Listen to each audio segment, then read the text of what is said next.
Polish president was at the centre of the group for the day's first memorial ceremony, but it was a survivor who led the way to Auschwitz's death wall, where thousands of prisoners had been shot by the Nazis. He, after all, lived through the hell here. He and his fellow former inmates, wearing the stripes of their camp uniforms, are the ones who remember. Like this woman, who told me she can't forget the piles of bodies, the sights she saw. And Susan Pollock, who today retraced her relative's steps to the gas chambers. My thoughts are of greatest sorrow imaginable and anger. Sorrow that my entire family, extended family, came here with their many children, and I've lost everyone. More than 50 members of my family were murdered.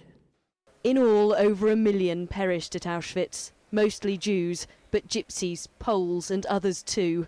It was a factory for killing, a place of incomprehensible cruelty, until this day 70 years ago, when Soviet soldiers and freedom arrived.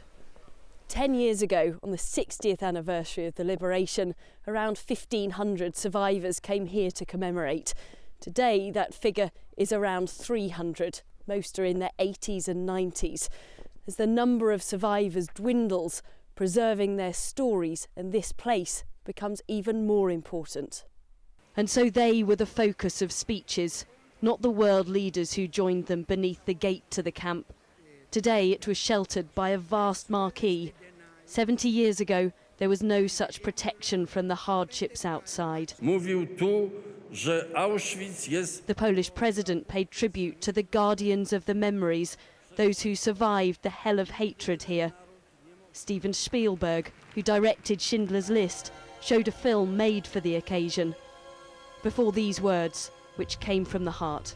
1 minute in Auschwitz was like an entire day. A day was like a year, a month, an eternity. We survivors do not want our past to be our children's future. Only those who lived so close to death here can know how it feels to be back.